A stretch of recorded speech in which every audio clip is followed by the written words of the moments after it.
సరే ఇక్కడతో సమాప్తం. ఒకసారి లావణ్య గారికి ఇవ్వండి. లావణ్య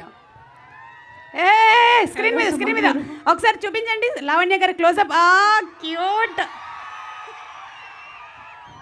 పెళ్లి తర్వాత కళ ఇంకా ఎక్కువైపోయింది ఏమిటో నాలాగే. కొంచెం ఎక్కువ అయింది. ఎవరికి? నాకా? ఓకే, ఇదే పెడతాడు తమ్నేల్ ఎవడో. ఓకే లావణ్య గారు, క్వశ్చన్. వరుణ్ తేజ్ మీరు వంట చేస్తున్నప్పుడు ఉల్లిపాయలు సన్నగా తరిగి ఇస్తాడు. True or false? ట్రూ. ఖచ్చితంగా నువ్వు చెయ్యాలని కోరుకుంటున్నట్టుంది, అందుకనే చెప్తోంది. మీకు చెవులో పువ్వు పెట్టే అవకాశం లేకుండా మీరే పెట్టుకొచ్చారు. అందరూ ఇందాక నుంచి మీకు చెవులో పువ్వులు పెడుతున్నారు. చూస్తే అంత ఎక్సైట్ అవుతున్నారు అందరూ. నమస్కారం. ఇప్పుడు మీరు. నేను పెట్టనండి, మీరు పెట్టుకొచ్చారు కదా. Yeah I know. ప్లీజ్ మన మధ్యలో ఉండేటువంటి బాండ్ అలాంటిది. ఫస్ట్ సినిమా నుంచి నేను హోస్టింగ్ చేస్తున్నాను. లావణ్య సాంబార్ బాగా వండుతుంది. True or false? ట్రూ. బాగుంటుందండి. అవునా? ఎలా చేస్తుంది సాంబార్ ఒకసారి కనుక్కుందాం. చెప్పాలా ఇప్పుడు ఎలా చెప్తే లాగ్ ఎక్కువ వద్దని చెప్పి నీకు రెసిపీ నేను వాట్సాప్ చేస్తాను. డన్ అండి, మేము నమ్ముతున్నాము. Okay, so true or false game అయిపోయింది. ఇప్పుడు ఈ సినిమాలో ప్రామిస్ అనేది ఒకటి చాలా ఇంపార్టెంట్ అని విన్నాను. మీరు లావణ్యను పెళ్లి చేసుకునేటప్పుడు ఇచ్చుకున్నటువంటి ప్రామిసెస్లో ఏదైనా ఒకటి పబ్లిక్లో చెప్పగలిగింది ఉంటే దయచేసి ఈ ఫ్లవర్స్లా కాకుండా చెప్పరా? అంటే నిలబెట్టుకున్న ప్రామిసా? అది వెరీ గుడ్.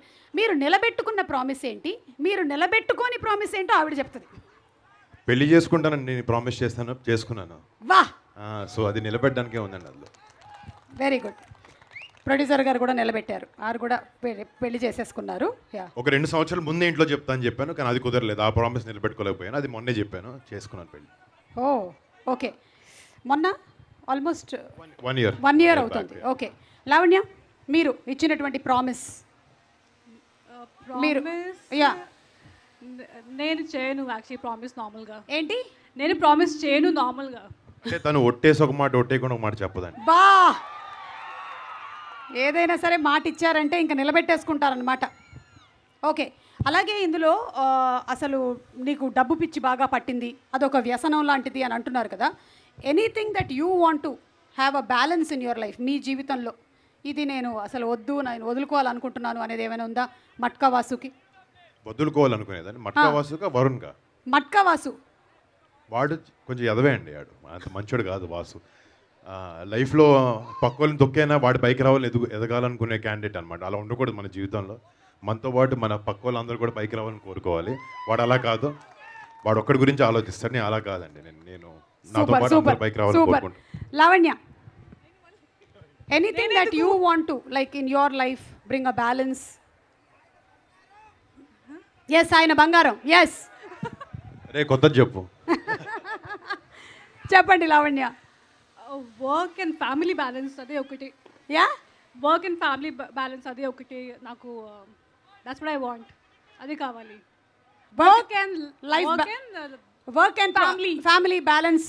అంటే మీరు వైజాగ్ వచ్చి ఈవెంట్ చేసుకుని పని చేసి ఇంటికి వెళ్ళి రాజీవ్ గారి దగ్గరికి వెళ్ళి పిల్లల్ని చూసుకుంటారు చూడండి, అది వర్క్ ఫ్యామిలీ బ్యాలెన్స్. ఆ బ్యాలెన్స్ ఉండాలని చెప్తున్నారు. నాకు ఉండాలంటే మరి పిల్లలు. ఓకే, ఇంతటితో ఈ కార్యక్రమం సమాప్తం. Thank you so much. Promise and అలాగే ట్రూ ఆర్ ఫాల్స్ అనేటువంటి గేమ్ కూడా మనకి సమాప్తం. Thank you so much. వేదిక మీదకి నవీన్ చంద్ర గారిని ఆహ్వానిస్తున్నాము, one of our fantastic actors. Yes, true or false. Satyam Rajesh garu ఒక క్వశ్చన్ నన్ను అడగాలనుకుంటున్నారు. ఎస్ అండి, మీకు రాజీవ్ కనకాలకి ఏదో అఫేర్ ఉందా, నిజమేనా? హలో మళ్ళీ అడగండి. True or false? రాజీవ్ కనకాలకి ఏదో అఫేర్ ఉందా, నిజమేనా? False. It is an extramarital affair. Okay, so Naveen Chandra గారిని వేదిక మీదకి రావాల్సిందిగా రిక్వెస్ట్ చేస్తున్నాము. Naveen garu to please come on stage.